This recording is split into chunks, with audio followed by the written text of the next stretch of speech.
My name is Billy, and at 27 years old, I was making coffee when my phone buzzed. It was a video message from Mrs. Langford, our old neighbor. I hadn't heard from her in years. Just her name on my screen brought back memories I thought I'd buried. The message was short, no greeting, no context, just one line. "I'm so sorry about your parents. I can't believe what I saw today." My stomach tightened.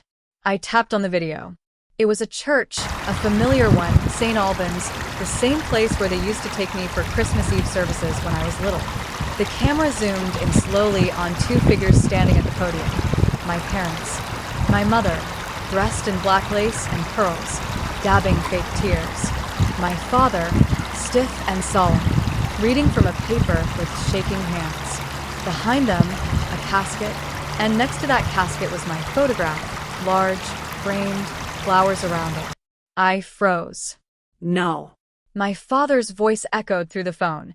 She was always a troubled girl, but we loved her. We did everything we could. My vision blurred. He was reading a eulogy, my obituary. Though she left this world far too young, we pray her soul finally finds peace. What? I wasn't dead. I was standing in my apartment, alive, breathing, shaking. This couldn't be real. I scrubbed the timeline back, played it again and again. Their faces didn't change. Their voices didn't shake from grief. They were calm, controlled, performed. I gripped the edge of the kitchen counter. My hands wouldn't stop trembling. "What the hell is going on?" I whispered aloud. "Why are they doing this?" I hadn't spoken to them in years, not since they cut me off, disowned me like I was a stain on their reputation. But to hold a funeral, to declare me dead? The more I watched, the colder it got. My mother mentioned how tragic my accident was. There was no accident. My father talked about my final years spent in isolation. I was working, living, surviving. They knew that. They had to. So why? Why were they doing this? I sat down slowly, the phone still playing. The video ended with the camera panning to the mourners, distant relatives, family friends, even my childhood piano teacher, all there, all dressed in black, all believing that I was gone, dead. And no one had even tried to reach me. I played the video again, just to be sure I wasn't imagining it. But the truth was clear. They didn't just erase me. They buried me alive. And in that moment, one thing became crystal clear. This wasn't a mistake. It was a choice. It wasn't always like this. There was a time when I believed family meant protection, loyalty. That illusion shattered 3 years ago, the day I was thrown out of my own life, like trash swept under a rug. If you have ever felt betrayed by the people who should have been your biggest supporters, let me know where you're watching from. The truth? It wasn't me who stole the money. It was Elena, my younger sister, the golden child, the one who could do no wrong. She embezzled nearly $80,000 from our family's business account. She was reckless, addicted to a lifestyle she couldn't afford. When the numbers didn't add up and the books caught fire, our parents needed a scapegoat.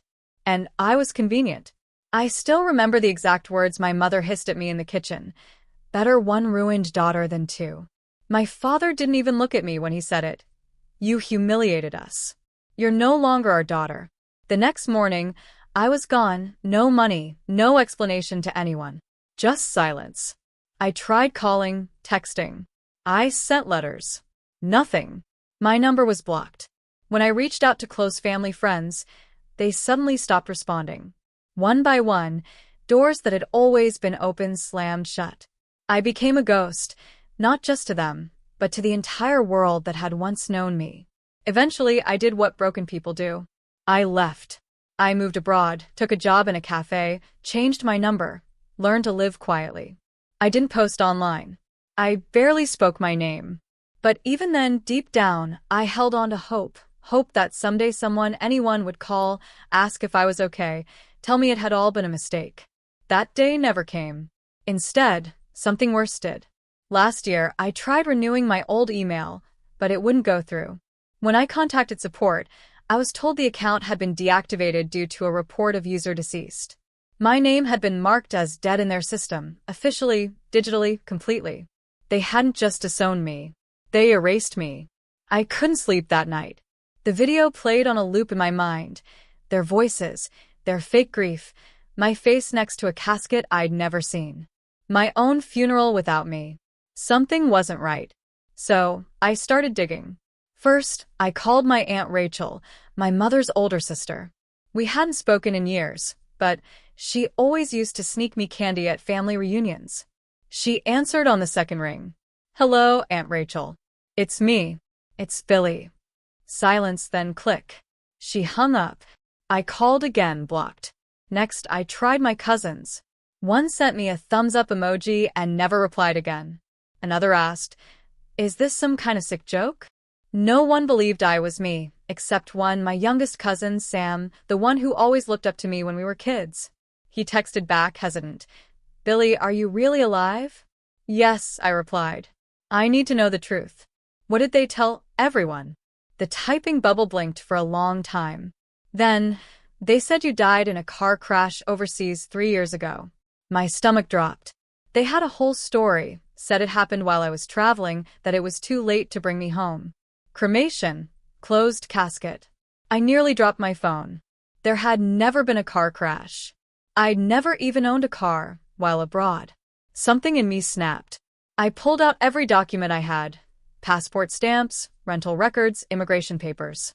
I had never been in an accident. I had never gone missing. So, I checked the Public Records Office online, and there it was. Billy Dekwa. Date of death, July 16th. Cause, road accident. Status, deceased. Certificate ID, ARF 91327. They forged it. They made me legally dead. I stared at the screen, frozen. This wasn't grief. This wasn't denial. This was a cover-up. But what were they hiding that was worth burying me alive? I should have stopped digging. But once you realize your own family buried you alive, you have to know why. I found my answer in a place I hadn't looked in years. Elena's Instagram. She'd gone public again. And there it was, a glittering carousel of images. White roses, champagne fountains, a diamond the size of a small planet. Elena's wedding. Everyone was there. Aunt Rachel smiling like she didn't hang up on me. My cousins clinking glasses, even great-uncle Theo, who lived in another country and never showed up for anything. But not me. Not one mention. Not one photo. Not even a wish. Billy could have been here. I was gone, erased like I never existed, until I looked closer. In one of the photos, taken at the reception, there was a speech in progress, a toast. Her husband stood smiling, and next to him my father, holding a wine glass, speaking into a microphone, grinning under the caption, "To the one daughter who always made us proud." And there it was, the switch, not just forgotten, replaced. Curious, I searched the family business registry. A few clicks and my blood went cold. The trust fund my grandparents had left for me, college, startup money, everything, was transferred to Elena 6 months after my death. Legally, quietly. She didn't mourn me. She profited off me. I stared at her smiling face, white dress sparkling in the sun, and it hit me. My sister didn't just replace me. She erased me. Enough was enough. If they wanted me dead, they were about to see just how alive I really was. The next morning, I walked into a law office with a stack of documents and a fire in my chest. Passport stamps, employment contracts, tax filings, lease agreements, flight records, proof, unshakable, unforgivable. The young attorney across the desk looked stunned. "You're challenging your own death." I slid the forged certificate across the table. "I'm not dead, but I plan to haunt them." He blinked, nodded slowly. "Then we'll start with a fraud complaint and a motion to revoke the declaration of death. It'll take time, but—" "I don't have time," I cut in. "Because, apparently, I have a memorial this Sunday." He looked up. I didn't flinch. Earlier that day, a message came through from an unknown number. Just one line, "They're holding a memorial for you next Sunday at St. Albans." No name, no explanation. But I knew the church. I knew the address. It was real. And so was my plan. I stood at the window of my apartment that night, the city lights glittering below me like sparks waiting for gasoline. They dressed me in lies, buried me in silence, pretended I never existed. But now I had a stage. Let them grieve. Let them cry. Let them perform. And when the curtain lifts, let's give them a funeral to remember. St. Albans had never looked so full. Cars lined the street like a parade of grief.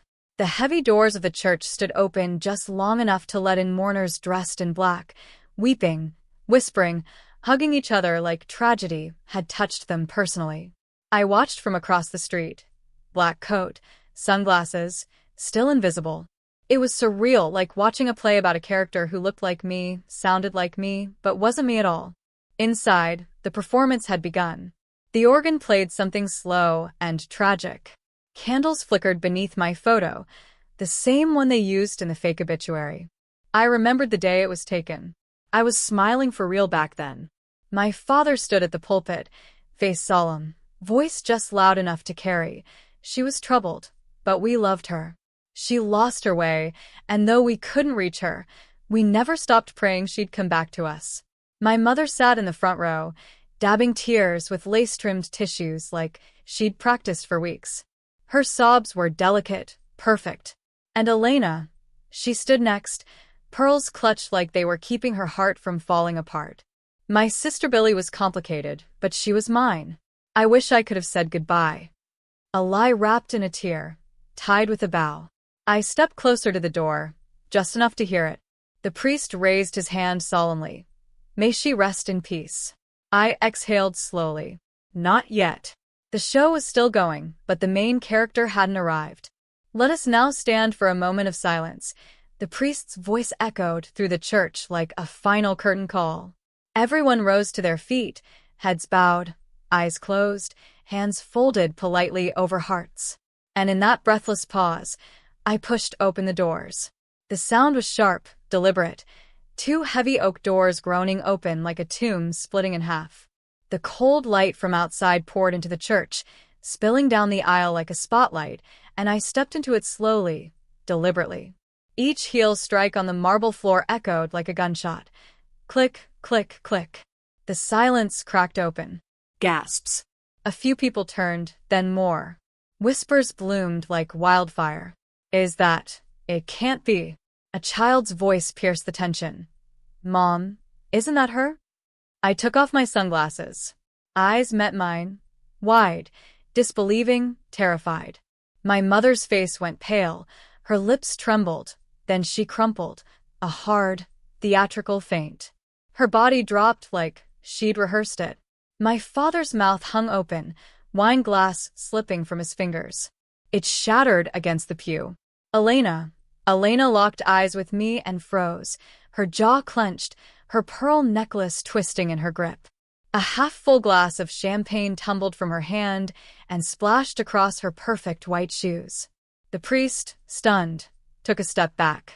I kept walking. Every eye in the building followed my steps like they weren't sure if they were seeing a ghost or a reckoning. And maybe I was both. I didn't say a word. I didn't need to. My presence was the thunder after the lie. The consequence they prayed would never come. By the time I reached the front of the aisle, the room was holding its breath. I turned, faced them all, and smiled. Let the truth begin.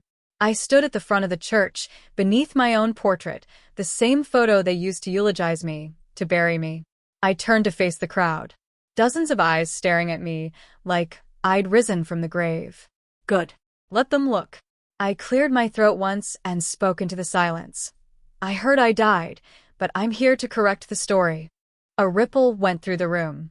No one moved. Some had phones in their hands, but forgot to blink, let alone hit record. There was no accident.